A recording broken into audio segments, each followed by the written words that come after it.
네, 마켓 키워드 시간을 통해서 글로벌 그런 트렌드를 분석해보고 투자 아이디어까지 얻어보겠습니다. 김종효 전문위원 모셨습니다. 안녕하십니까? 네, 안녕하십니까? 네, 어떤 키워드인가요? 다 예상하셨을 것 같습니다. 원래는 어제 했어야 될 내용이지만 네. 제가 맡은 시간이 금요일이라 오늘 하게 될 텐데 환율을 다뤄보도록 하겠습니다. 네, 최근에 달러 환율도 우리 증시 복병으로 떠오르고 있고 환율 시장이 심상치 않은 것 같긴 합니다. 이렇게 변동성 확대되는 현상 좀 짚어주시죠. 네, 가장 먼저 환율이 왜 변화하고 있는지부터 지켜볼 필요가 있는데요. 네. 두 가지 관점에서 봐야 될 것 같습니다. 현재 달러가 약세를 보이기 시작하면서 전체 리스크 자산들의 온이 들어왔거든요. 네. 그러니까 일종의 투자에 이제 청신호가 켜졌다, 이렇게 신호를 켜졌다라고 봐야 될 것 같은데 그렇다면 우리가 이제 살펴볼 것은 최근에 이제 움직임과 함께 달러가 왜 약세를 보이고 있는 것인지, 또 그에 따라서 원화 강세는 과연 어디까지 갈 것인지, 그에 따른 투자 전략까지 살펴볼 필요가 있습니다. 먼저 달러가 얼만큼 약세를 보인 것인지 네. 점검을 해보도록 하겠는데요.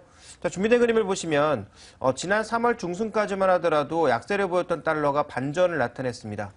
전체로 4월 초반까지 반전을 보이다가 그 이후에는 다시 급락하면서 전 저점 수준까지 굉장히 빠른 속도로 빠졌죠. 추가적으로 밀릴 것이냐 여부는 차치하고서라도 달러가 밀리는 구간에서 다른 통화들이 많이 변하고 있는데, 특히 이머징 마켓 통화와 함께 선진국 중에서는 상대적으로 금리가 높은 호주 달러, 또 원자재 가격과 민감한 호주 달러의 가격 상승이 비교적 가파르게 나타나고 있습니다. 물론 그 이전에도 상승하고 있었습니다만 최근 들어서는 속도를 더 붙이고 있는 양상, 그리고 글로벌 시장 내에서 광산주, 철강주 이런 종목군들의 동반 반등이 나타나고 있는 상황이죠. 현재 철강 시황이 개선되고 있느냐? 전혀 그렇지 않습니다. 네. 철강석 가격이라든지 전반적인 공급 과잉 문제는 아직도 해결된 것이 없지만 그동안 워낙 주가가 싸다라는 점과 상대적인 수익률 격차를 많이 벌렸다라는 점 때문에 글로벌 시장의 리스크 종목 중에서 상대적으로 가격이 싼 종목, 국내 시장 내에서도 이러한 종목군들이 동반해서 움직이고 있습니다. 알겠습니다. 우선 달러 약세 현상에 대해서 그리고 호주 달러까지 짚어주셨는데 왜 이렇게 달러 약세가 발생하는지도 궁금하거든요. 역시나 조기 금리 인상 우려와 함께 엮어서 생각해봐야 되는 걸까요? 여러 가지 이유가 있죠. 수급 요인도 있을 거고요. 네. 그다음에 정책적인 요인도 있을 거고, 그다음에 외부 변수들 이런 것도 있을 텐데, 가장 먼저 우리가 좀 살펴봐야 될 것은 전 세계 결제 통화의 지금 한 50% 이상을 달러가 차지하고 있다면 30% 이상은 유로가 차지하고 있습니다. 그렇다면 달러의 변화를 가장 크게 이끌어주는 최대 변수는 유럽 쪽이라고 봐야 될 것 같습니다. 물론 미국 변수가 가장 중요하겠지만 미국의 내부적인 변수, 경제 전체적인 펀더멘탈을 제외했을 때는 유로화가 어떻게 움직일 것인지 중요하고요. 네. 유로화의 흐름을 좌우하는 ECB의 정책이 중요하다는 거죠. 준비된 그림을 보시면 최근 유로화 상승하고 있죠. 달러가 약세를 보이니까 유로가 상승하는 것은 당연한 건데, 자, 지금부터 잘 보셔야 될 것은 3월 중순 이후에 유로는 일방적인 약세로 갔고 달러는 강세로 갔단 말이죠. 이 유로화의 약세 이유가 뭡니까? ECB에서 4월 초반에 추가적인 대책이 나오면 네. 유동성을 공급하거나 금리를 낮출 것이기 때문에 유로는 약세로 돌아설 거야라는 생각이 굉장히 강했다는 거죠. 그래서 이미 유로는 미리 약세를 보였는데 실제로 유로존은 아무런 대책도 내놓지 않았습니다. 결국은 드라기의 입잔치로 끝난 그런 상황이었기 때문에 결국은 유로화는 다시 탄력적으로 강세로 움직일 수밖에 없었고, 이런 유로 약세 속에서 상대적으로 밀려 올라갔던 달러는 다시 밀려 내려올 수밖에 없었던 거죠. 네. 그러니까 유로존에서 기대했던 선물이 없었다라는 점, 이 부분이 요인이었고요. 또 이제 그림에서 표시하지 않았습니다만 엔화도 마찬가지죠. BOJ 같은 경우도 추가적으로 뭔가 내놓을 줄 알았는데 코멘트 자체도 없었단 말이에요. 네. 그러니까 결국은 결제 통화의 나머지 부분을 차지하고 있는 유로와 엔화가 결국은 약세에서 강세 패턴으로 돌아섬으로써 달러가 약세로 갈 수 있는 요인이 하나 존재했다, 이렇게 봐야 될 것 같고요. 네. 자, 그다음에 미국의 10년물 국채 수익률입니다. 최근에 굉장히 정체되고 있거든요. 이 정체가 의미하고 있는 것, 미국채 수익률에 대해서 여러 번 말씀드렸습니다. 미국채 수익률의 의미는 여러 가지가 있지만 기대 인플레이션율과 성장률을 반영한 것이다. 그런데 미국채 10년물이 더 이상 안 움직이고 있다? 그렇다면 미국의 추가적인 성장 기대가 그만큼 낮아졌다라고 봐야 되겠죠. 그러니까 최근에 미국의 경제 지표가 분명히 추웠던 그 시기를 지나서 조금 정상화되는 과정은 있습니다만 최근 미국 내에서도 미국의 성장률에 대해서 조금 부정적으로 보는 시각도 늘어나고 있습니다. 그러면서 미국의 채권 수익률도 정체 양상을 나타내고 있거든요. 결국 이것이 의미하는 것은 미국의 성장이 제한될 것이기 때문에 네. 그렇다면 달러를 강하게 밀어 올릴 만한 펀더멘탈 요인이 상대적으로 부족한 거 아니냐. 그리고 미국에서도 네. 금리 정책 기조를 안 바꾸는 거 아니냐. 이런 얘기가 나오면서 달러가 강세로 갈 만한 요인들이 상대적으로 적어진 거고요.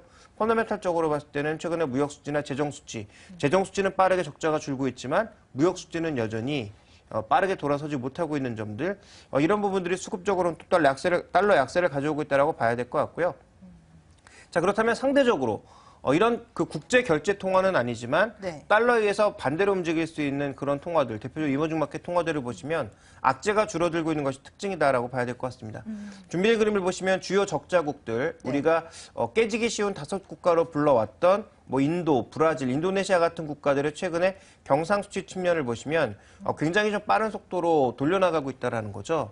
그래서 이것이 아직까지 뭐 흑자로 돌아선 것까지는 아닙니다만 적자의 폭을 줄이고 있는 것만으로도 달러 약세와 함께 이들 국가의 좀 긍정적인 모습을 가져가고 있다고 봐야 될 것 같습니다. 네, 저도 그 부분이 궁금했는데요. 이렇게 달러 약세에 따라서 안전자산 선호가 조금은 약해지면 아무래도 위험도가 좀 더 있는 신흥국 쪽으로 투자금이 몰리거나 그쪽에 강세 흐름이 나타날 수 있을 것 같은데 효과는 어느 정도일까요? 네, 지금은 효과는 굉장히 강력하게 나타나고 있습니다. 준비된 그림을 보시면 네.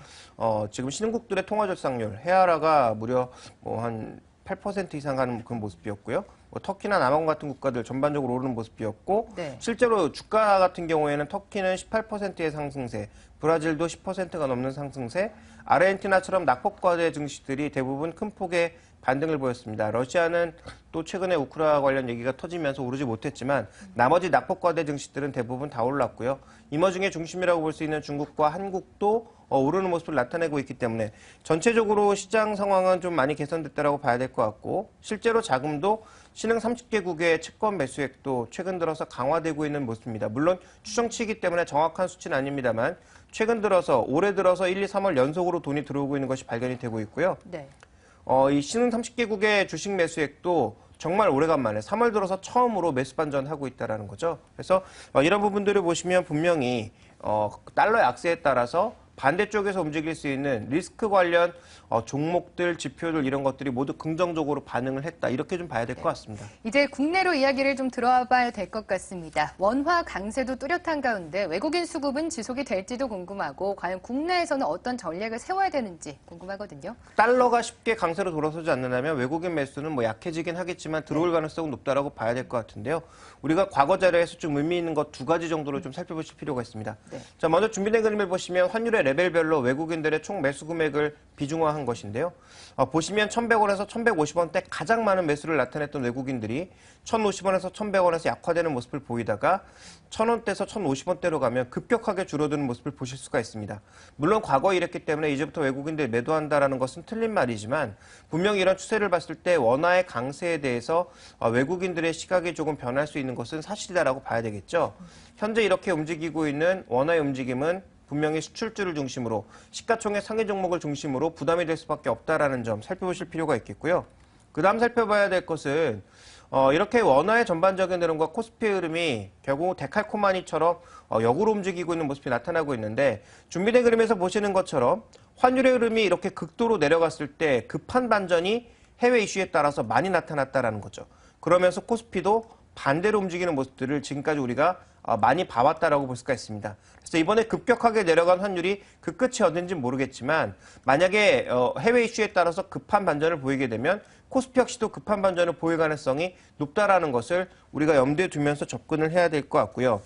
그렇다면 전략적인 접근은 좀 어떻게 가야 될까요? 먼저 투자 포인트로 살펴봤을 때는 네. 원화 관련돼서 우리가 주목해봐야 될 것은 속도입니다. 속도가 만약에 더 빨라지게 된다면 분명히 우리 시장에 부담이 될 수밖에 없다라는 점을 가장 먼저 생각해 보셔야 될 것 같고요. 네. 우리가 이제 이렇게 원화 강세를 보이게 되면 가장 먼저 생각하는 게 수혜주, 피해주 이런 이분법적인 구도로 많이 가르거든요. 네. 근데 제가 보기에 그게 중요한 것 같지는 않습니다.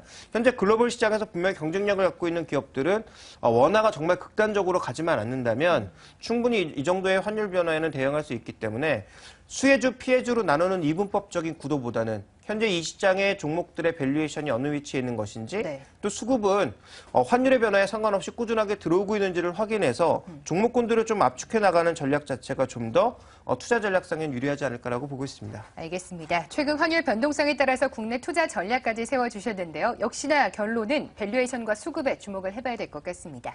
마켓 키워드 김종효 전문위원과 함께했습니다. 고맙습니다.